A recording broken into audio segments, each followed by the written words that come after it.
नमस्कार, मी अनुपमा लाभे. आज तुमच्यासाठी इथे इन्कम टॅक्स हा सब्जेक्ट घेऊन आलेली आहे. आपण पहिल्यांदाच भेटतो आहोत, त्याच्यामुळे मला माझे इंट्रोडक्शन करून देणं खूप आवश्यक आहे. मी या कॉलेजमध्ये गेल्या 15 वर्षापासून काम करते आहे आणि प्रत्यक्ष कर म्हणजेच आपला इन्कम टॅक्स जो आहे तो माझा शिकवून झालेला विषय आहे. मराठी मीडियमला पण मी हा विषय यापूर्वी पण शिकवलेला आहे. फक्त तुम्हाला मी फर्स्ट इयरला शिकवलेलं नव्हतं, त्याच्यामुळे मी कोण आहे हे माहिती करून देणं तुम्हाला आवश्यक आहे. ठीक आहे, तर चला आज आपण इन्कम टॅक्स जो खूपच छान आणि इंटरेस्टिंग सब्जेक्ट आहे त्याच्याबद्दल थोडीशी माहिती करून घेणार आहोत की हा सब्जेक्ट काय आहे, याच्यामध्ये आपल्याला काय शिकायचं आहे आणि युनिट्स किती आहे. युनिट्सचं नेहमीप्रमाणे आपल्याला माहिती की 4 युनिट्स राहणार आहे. त्याच्यामध्ये आपल्याला आयकराची संकल्पना हा महत्त्वाचं आहे की आयकर म्हणजे काय. आपण आतापर्यंत आयकर म्हणजे काय पाहिलेलं नाही हा, त्याबद्दल आपण जाणून घेणार आहे. तसे तर इन्कम टॅक्समध्ये 5 हेड येतात, जसं income from salary, income from house property, income from capital gain, income from other sources आणि income from business and profession. पण तुमच्यासाठी फक्त आपल्याला 3 हेडच आहेत, ज्याच्यामध्ये आपल्याला income from salary, income from house property and income from other sources शिकायचं. त्याच्यामुळे खूप जास्त टेन्शन घ्यायची गरज नाही आहे आणि खूप सरळ सोप्या पद्धतीने त्यांनी आता इन्कम टॅक्स करून ठेवलेले आहे. त्याच्यामुळे आपल्याला हे शिकण्यामध्ये पण अडचण येणार नाही. फक्त महत्त्वाचं हे आहे की आपण जेव्हा शिकतो आहे तेव्हा त्या संकल्पना आपल्याला फार चांगल्या रीतीने समजून घ्यायच्या आहेत. नाही समजल्या तर तुम्हाला गुगल एक दिलेलं आहे किंवा आपल्याला एक गुगल मीट म्हणून दिलेलं आहे, ज्याच्यावरती तुम्ही तुमचे डाऊट्स आमच्याकडून क्लिअर करून घेऊ शकता. तर अगदी पहिल्या लेक्चरपासून समजून घ्या की आपल्याला जे समजत नाही आहे त्याच्याबद्दल आपण आपल्या ग्रुपवरती टाकून की आम्हाला हे समजलेलं नाही, याच्याबद्दल आम्हाला अजून एक्सप्लेनेशन द्या, हे करायचं आहे. रिस्पॉन्सिबिलिटी तुमची आहे, शिकवणं ही रिस्पॉन्सिबिलिटी आमची आहे आणि आपल्याला समजलेलं आहे का किंवा मला जे समजत नाही ते मी पुन्हा विचारून घेणं ही रिस्पॉन्सिबिलिटी तुमची आहे. लक्षात आलेलं आहे. तर चला आज आपण फक्त एकच गोष्ट पाहूया की कर म्हणजे काय आहे. जसं आपण इन्कम टॅक्स म्हणतोय त्याचाच अर्थ होतो आयकर. इन्कम टॅक्स म्हणजे होतो आयकर. आय म्हणजे काय, उत्पन्न, आपल्याला मिळणारं उत्पन्न. आणि कर म्हणजे जसं मी सांगितलं टॅक्स. आता हा इन्कम टॅक्स याचं काय महत्व आहे बरं. इन्कम टॅक्स याचं पूर्वकाळापासूनच महत्व आहे. कोणालाही आपल्या देशाचे जर कुठल्या गोष्टी करायच्या असतील, देशाचं आर्थिक विकास करायचा असेल किंवा देशामधील जनतेसाठी जर काही योजना राबवायच्या असतील तर त्यांना पैसा लागणार आहे. सरकारकडे मशीन नाही आहे, जितका पैसा लागला तेवढ्या त्या मशीनमध्ये आपण तयार करून घेतलेला आहे. RBI जे आहे ते गव्हर्नमेंटच्या अंडर काम करतं, पण त्याच्या पण रूल्स अँड रेग्युलेशन्स असतात की एक देश किती आपल्या इथे नोटा छापू शकतो, बरोबर आहे. तर आता याच्यासाठी गव्हर्नमेंटसाठी जो इन्कम स्त्रोत आहे म्हणजे जे आय प्राप्ती करण्याचा जो मार्ग आहे तो काय माहिती आहे का, तो आहे इन्कम टॅक्स. तो कशा प्रकारे ते करून घेऊ शकतात, टॅक्स. त्या टॅक्सद्वारे त्यांना प्राप्ती होत असते आणि ही जी टॅक्सद्वारे त्यांना प्राप्ती होत असते त्याच्याचमुळे ते विविध योजना आपल्या कल्याणासाठी राबवू शकत असतात. आपल्या म्हणजे जनतेच्या, नाही तर म्हणाल सरकार स्वतःच्या कल्याणासाठी ज्या योजना राबवतो त्याला टॅक्स म्हणतात. तर काय आहे तर इन्कम टॅक्स याच्यासाठी महत्त्वपूर्ण आहे की सरकारकडे जर पैसा असेल तर सरकार आपल्या देशातील जनतेच्या कल्याणासाठी विविध प्रकारच्या योजना राबवू शकते, बरोबर आहे. मग आता हा कर सुद्धा आकारण्यासाठी त्यांना वेगवेगळ्या गोष्टी विचारात घ्याव्या लागतात. म्हणून आपण एक इन्कम स्लॅब पाहिलेली आहे. इतके ते इतकं तुमचं उत्पन्न असेल तर तुम्हाला टॅक्स बसणार नाही. आपण हे नंतरच्या याच्यामध्ये शिकणारच आहोत. आता आपल्याला डिटेलमध्ये जायची त्याच्यात गरज नाही आहे. जसं अगदी खूपच आवश्यक गोष्टी आहे त्याच्यावरती कर जरा कमी लावला जातो. ज्या आवश्यक नाही ज्याला आपण लक्झरियस आयटम्स म्हणतो त्याच्यावरती कर जो आहे तो जास्ती लावला जातो. कारण की लक्झरियस गुड्स तेच लोक घेऊ शकतात ज्यांच्याजवळ पैसा भरपूर आहे. मग सरकार पण अशा वेळेला विचार करत असते की ज्याच्याजवळ पैसा भरपूर आहे त्याच्याकडून जास्ती आकारणी करूया आणि ज्याच्याजवळ पैसा खूपच कमी आहे त्यांना त्यांच्या आवश्यक गोष्टींच्या खरेदीसाठी त्यांच्याजवळचा पैसा त्यांच्याजवळ राहू देऊया. ठीक आहे, तर चला आज आपण सगळ्यात पहिले पाहूया की प्रत्यक्ष कर म्हणजे काय. प्रत्यक्ष कराचा अर्थ हा होतो की जो मला माहिती असतो की मला हा माझ्या उत्पन्नातून एवढा कर सरकारला द्यायचा आहे.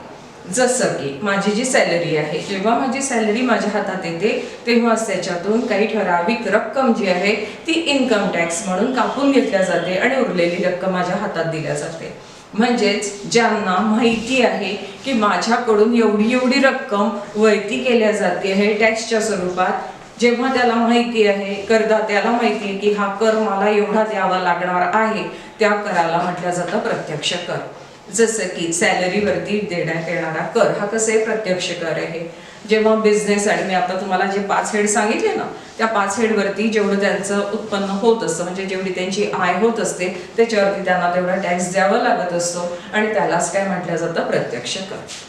मग अप्रत्यक्ष कर काय आहे, जसं मी तुम्हाला अगोदर म्हटलेले की प्रत्यक्ष कर त्या व्यक्तीचं किती उत्पन्न आहे त्याच्यावरती निर्धारित केला जातो, पण अप्रत्यक्ष कर हा मी काय खरेदी करते आहे याच्यावर निर्धारित केला जातो. जसं मी तुम्हाला आधी पण सांगितलेलं आहे की लक्झरियस आयटम्स जे आहे त्याच्यावरती कर जास्ती आकारला जातो, पण जेव्हा आपण ती वस्तू खरेदी करायला जातो तेव्हा आपल्याला हे माहितीच नसतं की त्याच्यावर मी टॅक्स किती देत आहे. बरोबर आहे. तुम्ही एक छोटीशी साधे टूथपेस्ट पण खरेदी करायला गेले, बिस्किट्स पण खरेदी करायला गेले, तरी पण तुम्ही टॅक्स भरत असता, पण तुम्हाला हे माहितीच नसतं की मी याच्यावरती टॅक्स भरत आहे. का माहिती नसतं, कारण की तो अप्रत्यक्ष कर असतो. अप्रत्यक्ष म्हणजे त्या प्रॉडक्टमध्येच तो आलेला असतो आणि आपल्याला वाटत असतं की त्या वस्तूचीच किंमत तेवढी आहे आणि मी त्या वस्तूचीच किमतीचा मोबदला देत आहे, जेव्हा करदात्याला त्या कराच्या बद्दल माहिती नसते तेव्हा अशा प्रकारच्या कराला म्हटलं जातं अप्रत्यक्ष कर. सगळ्यात महत्त्वाचं या दोनमध्ये हेच आहे, प्रत्यक्ष कर मला माहिती असतो मी किती देत आहे, अप्रत्यक्ष कराबद्दल मला ज्ञान नसतं की मी किती देत आहे. प्रत्यक्ष कर हा करदात्यालाच द्यावा लागतो आणि अप्रत्यक्ष कर जो आहे तो आपल्याला ट्रान्सफर करता येतो. आता ट्रान्सफर करता येतो म्हणजे कसं, बघा एक वस्तू मी आता तुम्हाला म्हटलेले आहे की मी एक बिस्किटचा पुडा खरेदी केलेला आहे, बिस्किटचा पुडा खरेदी करते आहे म्हणजेच मी त्याच्यासाठी पैसे देते आहे. मी जेव्हा पैसे देते आहे म्हणजेच ज्याच्याकडून मी विकत घेतलंय त्याचं उत्पन्न झालेलं आहे, बरोबर आहे. पण आता त्याचं जेव्हा ते उत्पन्न होत आहे त्यांनी सुद्धा तो एका मॅन्युफॅक्चरर कडून, म्हणजे ज्याचा तो मालक आहे बिस्किट कंपनीचा, त्याच्याकडून तो घेतलेला आहे आणि त्या मालकाला सुद्धा जेव्हा तो याला विकतो म्हणजे त्याला काय होणार आहे, इन्कम होत आहे, आय होते. पण आता हा जो आहे आपल्यावरती जे टॅक्स बर्डन आहे ते काय करू शकतोय, ट्रान्सफर करू शकतोय, म्हणजेच तो आपल्याकडून दुसऱ्या व्यक्तीकडे तो पाठवू शकतो आहे. अशा वेळेला जो टॅक्स असतो त्याला काय म्हटलं जातं, अप्रत्यक्ष कर. ठीक आहे. मग प्रत्यक्ष कर आणि अप्रत्यक्ष करामध्ये सगळ्यात महत्वाचा हाच मुद्दा आहे की प्रत्यक्ष करामध्ये करदात्याला माहिती आहे, अप्रत्यक्ष करामध्ये त्याला माहिती नाही. प्रत्यक्ष करमध्ये करदात्यालाच आपला टॅक्स भरावा लागणार आहे आणि अप्रत्यक्ष करदाता जो आहे तो आपला म्हणजे ज्याला टॅक्स भरावा लागतोय तो आपला टॅक्स जो आहे तो ट्रान्सफर करू शकतो दुसऱ्या व्यक्तीकडे आणि म्हणूनच त्याला म्हटलं जातं अप्रत्यक्ष कर. लक्षात आलेली आहे संकल्पना. चला आता आपण बघूया व्यक्ती काय आहे. एक व्यक्ती म्हणजे काय, मी पण होऊ शकते, तुम्ही पण होऊ शकता. पण जसं आपण पाहिलेलं आहे की व्यक्ती म्हणजे असा व्यक्तीमध्ये असोसिएशन ऑफ पर्सन्स म्हणजेच काय, मंडळ हे सुद्धा कशामध्ये येतात, व्यक्तीमध्ये येत असतात, समाविष्ट होत असतात, ज्यांच्यावरती टॅक्स लावला जातो, कर आकारणी ज्याच्यावर केल्या जाते त्याला व्यक्ती म्हटलं जातं. मग कर आकारणी कोणावर केल्या जाते, जसं मी तुम्हाला म्हटलेलं आहे, मी सॅलरी मला मिळते आहे म्हणजे मी कोण झाली, व्यक्ती झालेली आहे. तसंच एखादी पार्टनरशिप फर्म आहे, पार्टनरशिप फर्म ही काय झाली आता, व्यक्ती झालेली आहे. कंपनी काय झालेली आहे, व्यक्ती झालेली आहे. लक्षात येत आहे. तर अशा ज्याच्यावरती कर आकारणी केल्या जाते अशाला व्यक्ती म्हटल्या जातं. आपण व्यक्ती म्हणजे एक जिवंत व्यक्ती समजतो, बरोबर आहे, पण ती जिवंत व्यक्ती न असता ती मृत म्हणजे कसं, ज्याला आपण आर्टिफिशियल पर्सन म्हणतो ना, अनैसर्गिक व्यक्ती, ही सुद्धा कशामध्ये येते, व्यक्ती या संकल्पनेमध्ये येत असते. मग ज्यांच्याकडून कर निर्धारण केल्या जातं किंवा कर आकारल्या जातो अशांना काय म्हटलं जातं, इन्कम टॅक्सच्या याच्यामध्ये व्यक्ती असं संबोधल्या जातं. ठीक आहे. आता पुढचं बघूयात आपण. नंतर काय येते, करदाता. करदाता आत्ताच मी तुम्हाला सांगितलं, जो कर भरतो आहे त्याला काय म्हटलं जाते, करदाता असं म्हटलं जात आहे. ज्याच्याकडून कराची आकारणी केल्या जाते अशा व्यक्तीला करदाता असे म्हटले जाते. नंतर काय, कर निर्धारण वर्ष. कर निर्धारण वर्ष म्हणजे असतं असेसमेंट इयर. आता माझं जे कर निर्धारण वर्ष, आता समजा हा मार्च महिना असं समजूया, आज फेब्रुवारीच आहे, पण आपण समजूया की मार्च महिना संपलेला आहे मार्च महिना, नाहीतर चला आपण सरळ सरळ बघूया, मागच्या वर्षीच घेऊया. मागच्या वर्षी माझं जे इन्कम झालेलं होतं ते पूर्ण वर्ष ते बघूया. ठीक आहे. 1 एप्रिल पासून सुरू होणारं हे वर्ष असतं ते 31 मार्चला संपत असतं. ठीक आहे. ते 1 एप्रिल पासून जे सुरू झालंय आणि जे 31 मार्चला संपणारं वर्ष आहे त्याला काय म्हटलं जातं, आताच असेसमेंट इयर काय होईल, 1 एप्रिलला सुरू झालेलं आहे म्हणजेच 2020 आणि 31 मार्चला जे संपणार आहे त्याला काय म्हटलं जाईल, 21 मार्चला याला असेसमेंट इयर म्हणतोय. पण हे असेसमेंट इयर कोणत्या वर्षासाठी माहिती, गतवर्ष. गतवर्ष काय होतं माहिती का तुम्हाला, 1 एप्रिल 2019 ते 31 मार्च 2020. आले लक्षामध्ये. याला काय म्हटलं जातं, गतवर्ष. या गतवर्षामध्ये माझं जे उत्पन्न झालेलं आहे त्याच्यावरती आकारणी जी केल्या जाते ती कर निर्धारण वर्षानुसार केलेली जाते आणि याला म्हटलं जातं प्रिव्हियस इयर म्हणजे गतवर्ष किंवा फायनान्शियल इयर म्हणजेच आर्थिक वर्ष. ज्या वर्षामध्ये जे 31 मार्चला संपलेलं वर्ष आहे त्या वर्षामध्ये मला किती आर्थिक प्राप्ती झालेली आहे हे जिथे समजलं जातं, हे जिथे लक्षात घेतलं जातं त्या वर्षाला म्हटलं जातं प्रिव्हियस इयर किंवा फायनान्शियल इयर किंवा गतवर्ष किंवा आर्थिक वर्ष. ठीक आहे. तर अशा प्रकारे आपल्याला जेव्हा पण आपण कर लावणार आहोत तो कर आपण असेसमेंट इयर नुसार लावणार आहे आणि कुठल्या उत्पन्नावर लावणार आहे, आपण त्या उत्पन्नावर लावणार आहे जे मागील संपूर्ण झालेलं वर्ष आहे त्याच्यामध्ये मला विविध स्रोतांपासून जो आय प्राप्त झालेला आहे त्याच्यावरती मला टॅक्स लावावा लागणार आहे म्हणजेच इन्कम टॅक्स मला पे करावा लागणार आहे. ठीक आहे. मग आपण बघूया आज की उत्पन्न म्हणजे काय, मला कशा कशावरती कर द्यावा लागणार आहे, टोटल माझं उत्पन्न किती असणार आहे, कशा प्रकारे त्याला समजलं जाणार आहे की हे माझं उत्पन्न आहे आणि याच्यावरती मला टॅक्स लावावा लागणार आहे.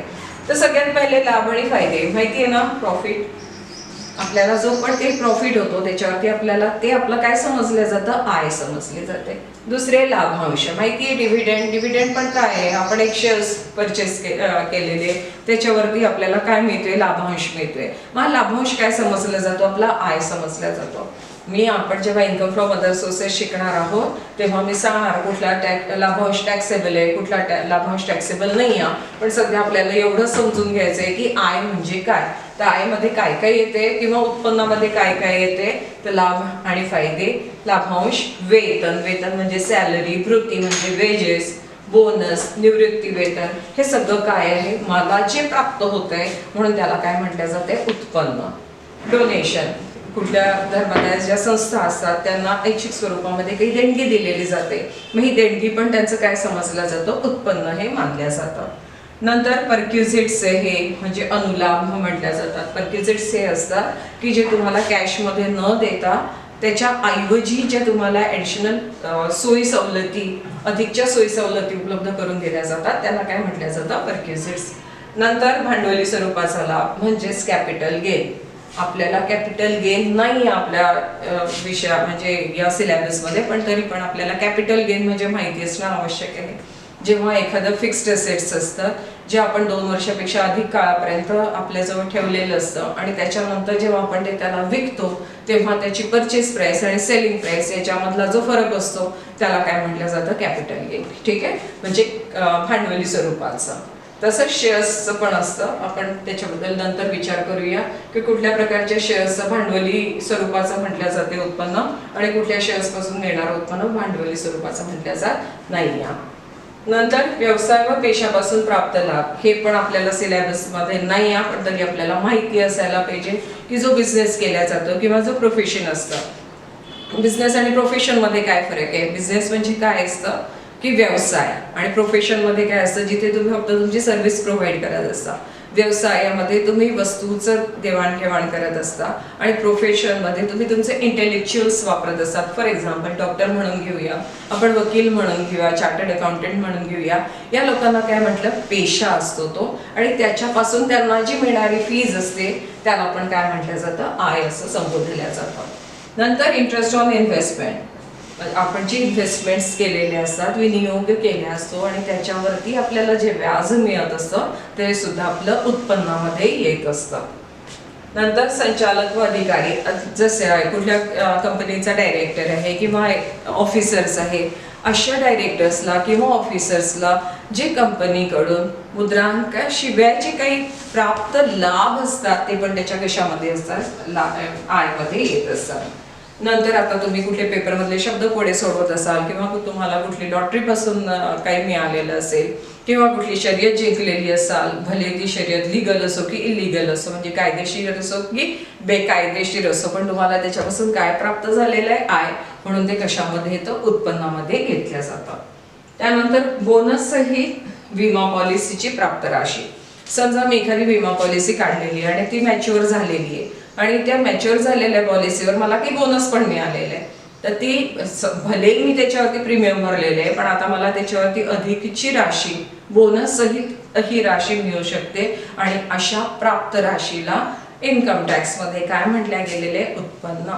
म्हणजे मला ज्याच्यापासून काही प्राप्त झालेलं आहे त्या सगळ्या गोष्टी कशामध्ये येत आहेत, उत्पन्नामध्ये येते. ठीक आहे, चला आजच्या दिवशी एवढे ठीक आहे.